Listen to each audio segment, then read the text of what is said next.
Hello friends, welcome to my channel sign UPPSC. Friends, इस video में हम discuss करने जा रहे हैं UP triple S C PET 2023 के लिए प्रैक्टिस सेट, जो कि आपकी घटना जगह पब्लिकेशन की है। तो आइए स्टार्ट कर लेते हैं आज का पहला प्रैक्टिस सेट।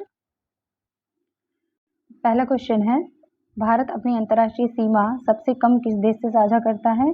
भारत जो है अंतर्राष्ट्रीय सीमा सबसे कम किसके साथ साझा करता है? अफगानिस्तान के साथ। बात करें अफगानिस्तान से, तो अफगानिस्तान से 106 किलोमीटर की सीमा रेखा बनाता है भारत। और यहाँ पे क्वेश्चन पूछा है अंतर्राष्ट्रीय सीमा सबसे कम, ठीक है। और अगर सबसे ज्यादा पूछे तो आपको शायद पता होगा, सबसे ज्यादा सीमा रेखा जो है भारत किससे बनाता है? बांग्लादेश से बनाता है। और बांग्लादेश से कितनी लंबी सीमा बनाता है भारत? तो 4096.7 किलोमीटर की सीमा बनाता है, ठीक है। यानी 4096.7 किलोमीटर की सीमा बांग्लादेश से भारत बनाता है, जो कि सबसे अधिक है। ओके, चलिए अगला क्वेश्चन है, भारत में कितने राज्य हैं? भारत में कितने राज्य हैं टोटल? अभी वर्तमान में 28 राज्य हैं। ओके, आपने करंट अफेयर में पढ़ा होगा 26 जनवरी 2020 से भारत में 28 राज्य और 8 केंद्र शासित प्रदेश हैं, याद रखिएगा।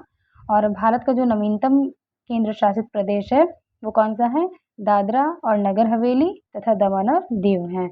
ओके, नेक्स्ट है, निम्नलिखित में से कौन सी जोड़ी किसी राज्य और उससे संबंधित कला शैली को दर्शाती है? तो आइए देख लेते हैं। पहला है, इसमें ऑप्शन दिया है पंजाब मोहिनीअट्टम, उत्तर प्रदेश कथक और तमिलनाडु ओडिसी और असम कथकली। तो पूछा है इसमें इसमें कौन सा जो है सही है, ठीक है।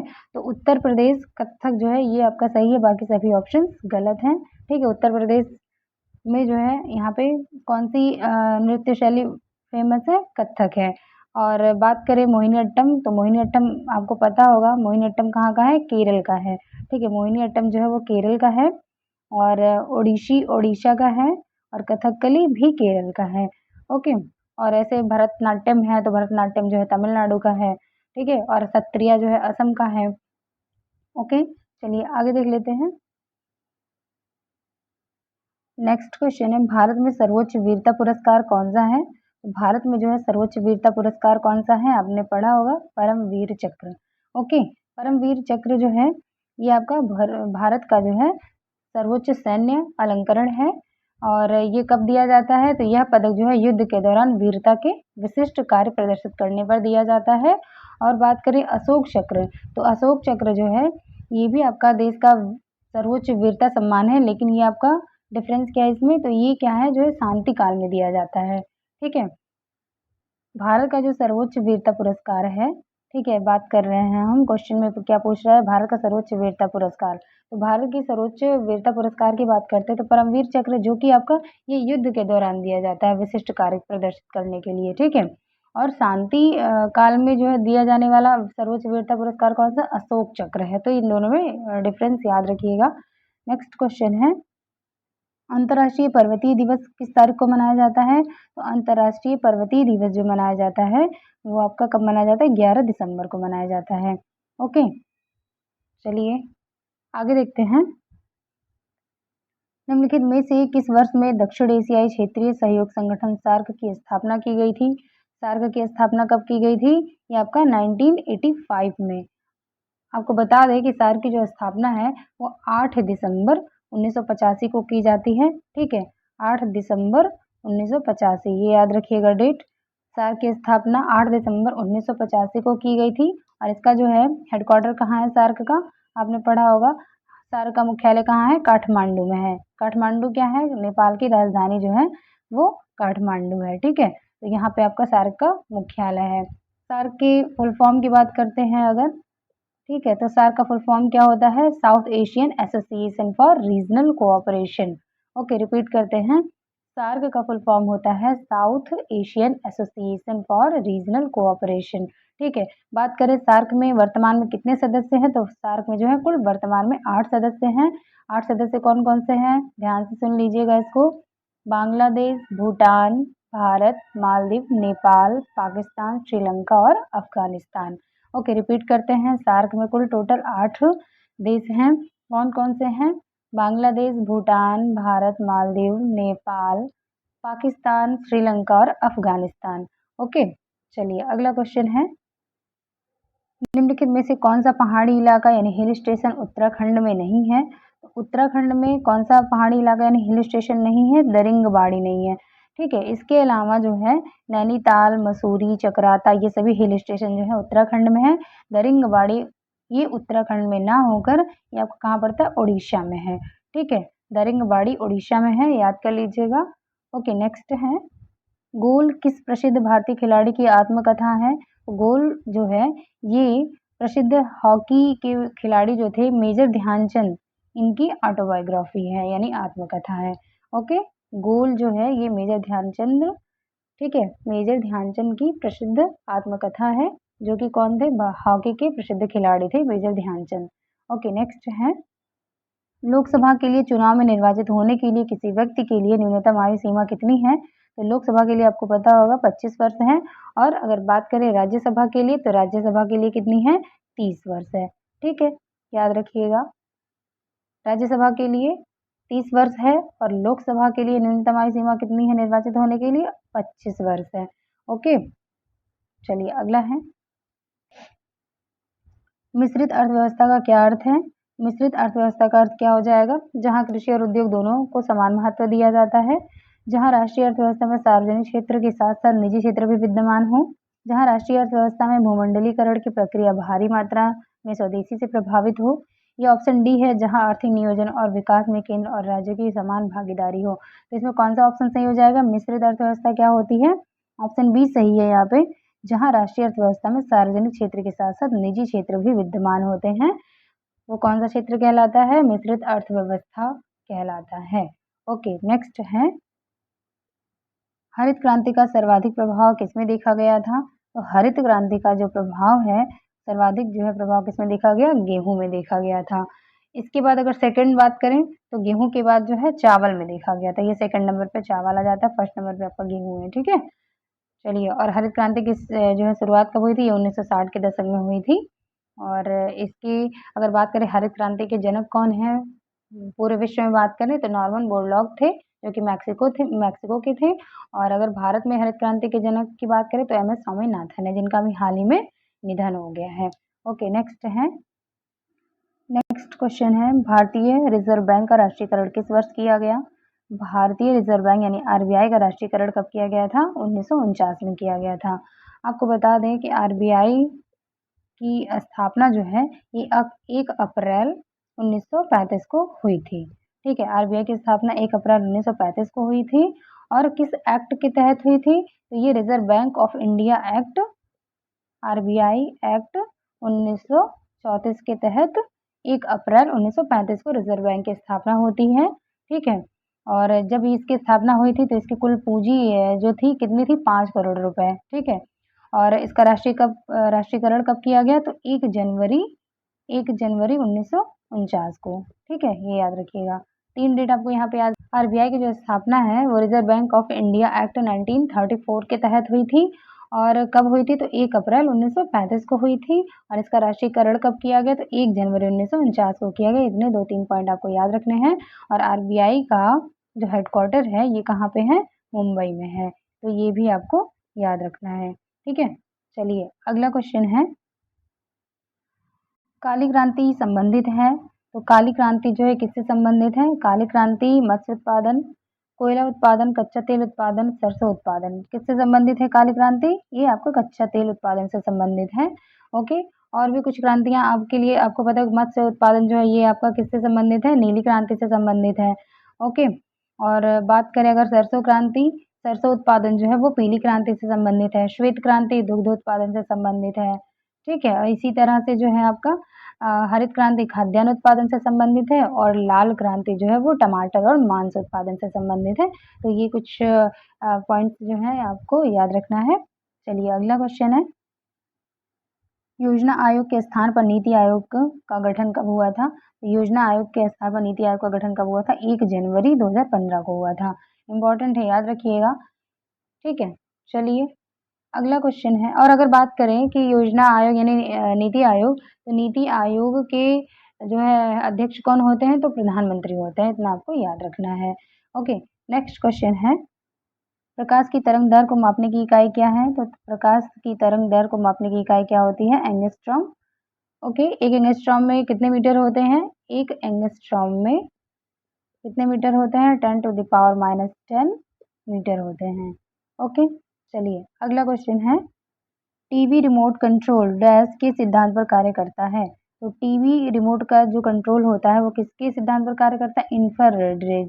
ठीक है, इंफ्रारेड रेज मीन्स अवरक्त तरंगे, इनके सिद्धांत पर कार्य करता है। ओके, चलिए अगला क्वेश्चन है, विटामिन ए को डैश के नाम से जाना जाता है। तो विटामिन ए को किसके नाम से जानते हैं? थायमीन के नाम से जानते हैं। ओ सॉरी, अगला क्वेश्चन है, विटामिन ए को डैश के नाम से जाना जाता है। तो विटामिन ए को जो है रेटिनॉल के नाम से जानते हैं। ठीक है, और विटामिन ए की कमी से क्या हो जाता है? रतौंधी यानी नाइट ब्लाइंडनेस नामक रोग हो जाता है। ठीक है, चलिए अगला क्वेश्चन है, निम्नलिखित में से कौन सी धातु हथेली पर रखने पर गलने लगेगी? तो गलने लगेगी तो ये गैलियम हो जाएगा। ठीक है, आप ऐसे ही याद रख सकते हैं, गैलियम Ga होता है। और चलिए अगला क्वेश्चन है, और बता दें गैलियम जो है ये आपका अर्धचालक के रूप में भी इसका यूज किया जाता है। ठीक है, सेमीकंडक्टर। ओके, नेक्स्ट है, यूरिया का रासायनिक सूत्र क्या है? तो यूरिया का रासायनिक सूत्र क्या हो जाएगा? ऑप्शन डी, NH2 का होल ट्वाइस CO। अब देखिए ये ऐसे लिखा हुआ है, इसको जो है इस रूप में भी ये लिखा जा सकता है, ऐसे आपका NH2CO NH2। ठीक है, तो ये ऐसे भी लिखा हुआ आपको मिल सकता है, ध्यान रखिएगा। NH2CO NH2 ये होता है आपका यूरिया का रासायनिक फॉर्मूला। ओके, नेक्स्ट क्वेश्चन है, भारतीय संविधान में मौलिक अधिकारों की अवधारणा निम्नलिखित में से किस देश के संविधान से लिया गया है? तो मौलिक अधिकार जो है ये आपका संयुक्त राज्य अमेरिका के संविधान से लिया गया है। और मौलिक अधिकारों का जो उल्लेख है अनुच्छेद 12 से 35 तक है, और कुल कितने मौलिक अधिकार हैं? कुल 6 मौलिक अधिकार प्रदान किए गए हैं।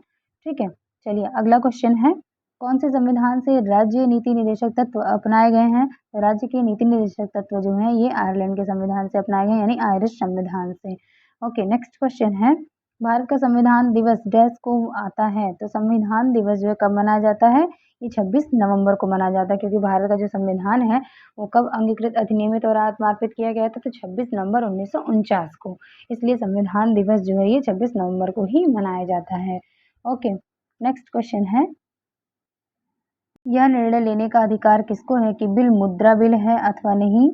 ठीक है, तो ये कौन जो है निर्धारित करता है? लोकसभा अध्यक्ष करता है। अनुच्छेद 110(3) के तहत लोकसभा अध्यक्ष निर्धारित करता है कि कोई जो है बिल या विधेयक धन विधेयक है अथवा नहीं, यह निर्णय लेने का अधिकार जो है ये लोकसभा अध्यक्ष को है, अनुच्छेद 110(3) के तहत। ओके, नेक्स्ट क्वेश्चन है, भारत में स्थापित पहला उच्च न्यायालय कौन सा है? तो भारत में जो स्थापित पहला उच्च न्यायालय है वो कौन सा है? कलकत्ता उच्च न्यायालय। ठीक है, इसकी स्थापना कब हुई थी? 1 जुलाई 1862 को हुई थी। ठीक है, और किस अधिनियम के तहत की गई थी? तो 1861 के अधिनियम के तहत की गई थी। कब की गई थी? 1 जुलाई 1862 के तहत की गई थी। ठीक है, और अधिनियम क्या था? 1861 का अधिनियम था, इतना याद रखना है। इसके बाद जो है आपका, और बता दें कि इसका जो अधिकार क्षेत्र है ये अभी वर्तमान में भी कहाँ है? पश्चिम बंगाल और अंडमान निकोबार, ठीक है, तक है। चलिए नेक्स्ट क्वेश्चन है, भारत छोड़ो आंदोलन के समय इंग्लैंड के प्रधानमंत्री थे। तो भारत छोड़ो आंदोलन के समय इंग्लैंड के प्रधानमंत्री कौन थे? चर्चिल। इनका पूरा नाम क्या है? Winston Churchill. ओके, ये जो है विंस्टन चर्चिल जो है ये इंग्लैंड के प्रधानमंत्री कब से कब तक रहे हैं? तो ये 1940 से 45 तक जो है ब्रिटेन के यानी इंग्लैंड के प्रधानमंत्री रहे थे विंस्टन चर्चिल, जो कि भारत छोड़ो आंदोलन का टाइम पीरियड था। ओके, चलिए अगला क्वेश्चन है, भारतीय राष्ट्रीय कांग्रेस की प्रथम महिला अध्यक्ष थी। तो भारतीय राष्ट्रीय कांग्रेस की प्रथम महिला अध्यक्ष कौन थी? एनी बेसेंट थी। ठीक है, प्रथम महिला अध्यक्ष बात करते हैं, प्रथम महिला अध्यक्ष तो एनी बेसेंट हो जाएंगी। ठीक है, और बात करें तो जो कांग्रेस का 32वां अधिवेशन हुआ था 1917 में, ठीक है, कोलकाता में हुआ था, इसकी अध्यक्षता जो है इन्होंने की थी एनी बेसेंट ने। ठीक है, तो ये जो है प्रथम महिला अध्यक्ष थी कांग्रेस की। ठीक है, भारतीय राष्ट्रीय कांग्रेस की अध्यक्षता करने वाली प्रथम महिला कौन थी? एनी बेसेंट थी, जिन्होंने कलकत्ता अधिवेशन 1917 का की अध्यक्षता की थी। ओके, और अगर बात करें भारतीय महिला कौन थी, यानी भारतीय राष्ट्रीय कांग्रेस की प्रथम भारतीय महिला कौन थी जिन्होंने भारतीय राष्ट्रीय कांग्रेस की अध्यक्षता की थी, तो वो थी सरोजनी नायडू, जिन्होंने 1925 में, ठीक है, कांग्रेस की अध्यक्षता की थी। ये कहाँ पे हुआ था? 1925 वाला अधिवेशन कानपुर में हुआ था। ठीक है, तो अगर बात करें प्रथम महिला अध्यक्ष तो एनी बेसेंट हो जाएंगी, लेकिन अगर बात करें कि प्रथम भारतीय महिला अध्यक्ष कौन थे तो सरोजनी नायडू आंसर हो जाएगा। ठीक है, तो यहाँ पे पूछा था प्रथम महिला अध्यक्ष, तो एनी बेसेंट हमारा आंसर सही हो जाएगा। ओके, नेक्स्ट क्वेश्चन है, खिलाफत समिति का गठन कब और कहाँ हुआ था? तो खिलाफत कमेटी का जो है गठन ये कहाँ हुआ था? बॉम्बे में किया गया था। और कब किया गया था? तो 1919 में किया गया था। तो हमारा पहला ऑप्शन सही हो जाएगा। खिलाफत कमेटी जो है या समिति का गठन जो है ये बॉम्बे में मार्च 1919 में किया गया था। ओके, और इसका जो है खिलाफत आंदोलन प्रारंभ करने का श्रेय जो है ये अली बंधुओं को दिया जाता है। तो अली बंधुओं में कौन कौन आता है? शौकत अली और मोहम्मद अली। ठीक है, ये दोनों भाई थे, तो इन्हीं को इसका श्रेय दिया जाता है खिलाफत समिति का गठन करने में, जो कि कब गठित की गई? मार्च 1919 में बॉम्बे में। ओके, नेक्स्ट क्वेश्चन है, मुजफ्फरपुर में किंग्सफोर्ड की हत्या का प्रयास कब किया गया था? तो मुजफ्फरपुर में किंग्सफोर्ड की हत्या का प्रयास जो है ये कब किया गया था? 1908 में। ओके, आपको बता दें कि 30 अप्रैल 1908 को बिहार के मुजफ्फरपुर में खुदीराम बोस और प्रफुल्ल चाकी ने किंग्सफोर्ड पर बम फेंका था, परंतु किंग्सफोर्ड जो है वो बच गया था। और दुर्भाग्यवश जो है राष्ट्रीय आंदोलन से हमदर्दी रखने वाले थे मिस्टर कैनेडी और उनकी पत्नी, ठीक है, और पुत्री मारी गई थी। ठीक है, और प्रफुल्ल चाकी ने पुलिस से बचने के लिए क्या किया? आत्महत्या कर ली थी, और खुदीराम बोस को जो है गिरफ्तार करके फांसी दे दिया गया था। ठीक है, चलिए अगला क्वेश्चन है, निम्नलिखित में से कौन सा सिंधु घाटी सभ्यता का एक बंदरगाह शहर माना जाता है? सिंधु घाटी सभ्यता का बंदरगाह नगर जो था ये कौन सा था? लोथल था। ये बहुत बार क्वेश्चन पूछा गया है। लोथल जो है ये भोगवा नदी के तट पर स्थित है, याद रखिएगा, जो कि कहाँ पे है? गुजरात के अहमदाबाद जिले में स्थित है। ठीक है, चलिए अगला क्वेश्चन है, जैन दर्शन के अनुसार जिन शब्द का क्या अर्थ है? तो जिन कौन कहलाता है? जैन दर्शन के अनुसार जो है ये विजेता, जिन का अर्थ ही हो जाता है क्या? विजेता। ठीक है, जैन दर्शन के अनुसार जो है जैन शब्द जो है ये संस्कृत के जिन शब्द से बना है। याद रखिएगा, ध्यान से सुनिए जो हम बोल रहे हैं। जैन शब्द जो है वो संस्कृत के जिन शब्द से बना है, जिसका अर्थ क्या होता है? विजेता। तो हमारा जो है ऑप्शन दिया हुआ था विजेता, हमारा आंसर भी सही हो जाएगा। ठीक है, आपको बता दें विजेता और जिन मतलब यहाँ पे क्या मतलब है जिन का? ठीक है, जैन संस्थापकों को तीर्थंकर कहते हैं। ठीक है, और जो जैन महात्मा थे उनको निर्ग्रंथ कहा जाता था। तो ऐसे याद रखिएगा। ठीक है, निर्ग्रंथ किसे कहते हैं और तीर्थंकर किसे कहते हैं? तो जैन धर्म के जो संस्थापक रहे हैं उनको तीर्थंकर कहते हैं। और कुल टोटल जो कितने तीर्थंकर हुए हैं जैन दर्शन के अनुसार? तो कुल 24 तीर्थंकर हुए हैं, जिसमें से पहले कौन माने जाते हैं? ऋषभ देव माने जाते हैं, और उन्हीं का नाम क्या है? आदिनाथ। तो ऋषभ देव या आदिनाथ जो है ये जैन तीर्थंकर प्रथम थे। और अंतिम तीर्थंकर की बात करते हैं तो कौन थे? महावीर स्वामी थे, जो कि 24वें तीर्थंकर थे। ओके, तो तीर्थंकर कौन कहलाते हैं? जो जैन संस्थापक हैं। और निर्ग्रंथ कौन कहलाते हैं? जो जैन महात्मा हैं वो निर्ग्रंथ कहलाते हैं। ओके, चलिए अगला क्वेश्चन है, अशोक के शिलालेख पर किस लिपि का प्रयोग किया गया था? तो अशोक का जो शिलालेख है उस पर ब्राह्मी लिपि का प्रयोग किया गया है, और भाषा जो है वो प्राकृत भाषा रही है। ठीक है, प्राकृत भाषा और ब्राह्मी लिपि का ही प्रयोग किया गया है अशोक के शिलालेखों पर। मात्र 2 ऐसे अभिलेख हैं, उनके नाम है शाहबाजगढ़ी और मानसेहरा। ठीक है, तो शाहबाजगढ़ी और मानसेहरा जो है ये खरोष्टी लिपि में लिखे गए हैं। ठीक है, ब्राह्मी लिपि में नहीं है, खरोष्टी लिपि में है। बाकी जो है सभी इनके अभिलेख जो हैं वो ब्राह्मी लिपि में है और प्राकृत भाषा में है। ओके, तक्षशिला से भी एक अभिलेख मिला है जो कि अरमाइक लिपि में लिखा गया है। ठीक है, चलिए अगला क्वेश्चन है, किस मुगल शहजादे ने 1657 ईस्वी में उपनिषदों का फारसी में अनुवाद किया था? तो कौन सा मुगल शहजादा था जिसने 1657 ईस्वी में उपनिषदों का फारसी में अनुवाद करवाया था? कौन था? दारा शिकोह। ओके, और आपको बता दें दारा शिकोह ने 1657 ईस्वी में उपनिषदों का फारसी में जो अनुवाद करवाया था, किस नाम से करवाया था? शिर ए अकबर नाम से करवाया था। ठीक है। सिर-ए-अकबर नाम से उपनिषदों का फारसी में अनुवाद दारा शिकोह ने करवाया था और ये इनकी जो रचना है वो शाहजहाँ काल में हुई थी। ठीक है, शाहजहाँ के काल में करवाया था इसने। चलिए अगला क्वेश्चन है, भारत में पहली फ्रेंच फैक्ट्री कहाँ स्थापित की गई थी? फ्रेंच यानी फ्रांसीसियों की प्रथम फैक्ट्री कहाँ लगी थी? तो ये सूरत में लगी थी। ओके, पहली फ्रेंच फैक्ट्री जो है ये सूरत में स्थापित की गई। कब की गई थी? तो ये 1668 ईस्वी में की थी। ठीक है, तो फ्रांसीसियों की प्रथम फैक्ट्री सूरत में 1668 ईस्वी में लगाई गई थी। और बात करें सेकंड फैक्ट्री, तो सेकंड फैक्ट्री जो है वो मसूलीपट्टनम में लगाई थी। कब? अगले ही वर्ष यानी कि 1669 ईस्वी में। ठीक है, दोनों पॉइंट याद रखिएगा। पहली फ्रेंच फैक्ट्री सूरत में लगी थी और दूसरी मसूलीपट्टनम में लगी थी। पहली जो है 1668 ईस्वी में लगी और सेकंड वाली जो मसूलीपट्टनम वाली 1669 ईस्वी में, अगले ही वर्ष। ओके, नेक्स्ट क्वेश्चन है, भारत में दक्षिण पश्चिम मानसून मौसम वर्ष की अवधि क्या है? तो भारत में जो दक्षिण पश्चिम मानसून है इसकी अवधि क्या है? तो ये है आपका जून से सितंबर तक। ठीक है, चलिए अगला क्वेश्चन है, चंदन का पेड़ किस प्रकार के वनों में उगता है? चंदन का पेड़ जो है उष्णकटिबंधीय पर्णपाती वनों में उगता है। आपको बता दें कि उष्णकटिबंधीय पर्णपाती वनों को जो है मानसूनी वन भी कहा जाता है और यहाँ पे जो वर्षा होती है वो 70 से 200 सेंटीमीटर की वर्षा होती है। ठीक है, तो उष्णकटिबंधीय पर्णपाती वन या मानसूनी वन इनको कहते हैं। ठीक है, बात करें तो जल उपलब्धता के आधार पर इन वनों को आर्द्र और शुष्क दो टाइप में या दो भागों में विभाजित किया जाता है। ठीक है, जैसे साल, महुआ, आंवला, सागवन, कुसुम और चंदन आदि प्रजातियों के जो वृक्ष हैं वो उष्णकटिबंधीय आर्द्र पर्णपाती वनों में पाए जाते हैं।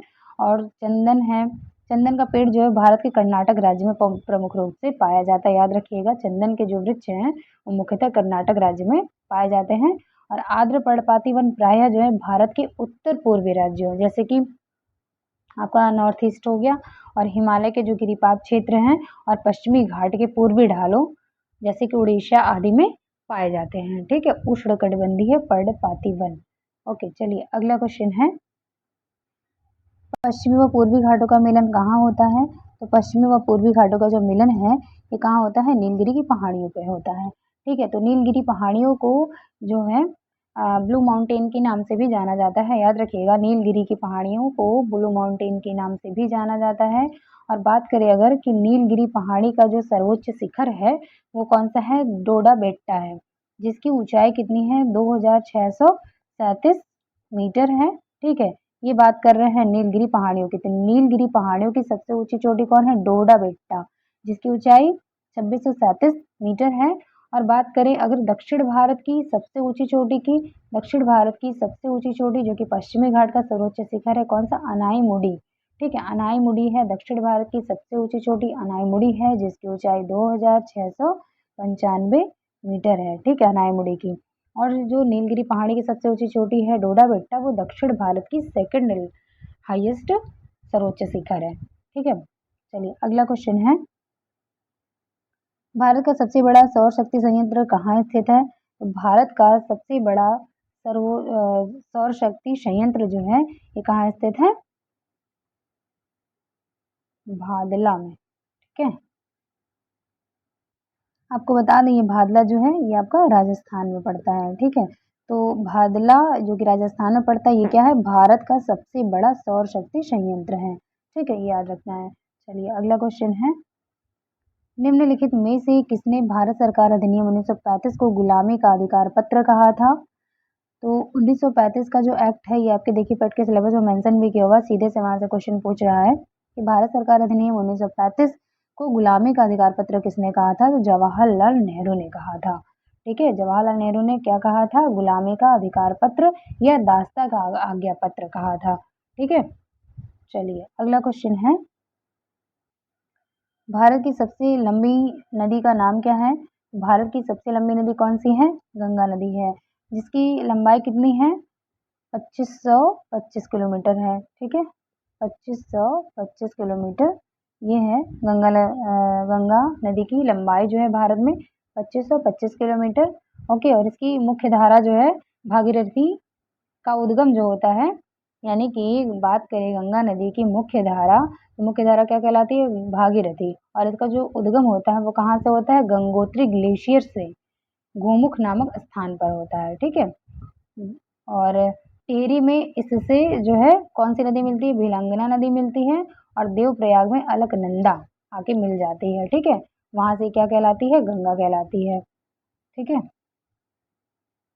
और आपको पता ही होगा ये बंगाल की खाड़ी में जाके मिल जाती है। ठीक है। चलिए अगला क्वेश्चन है,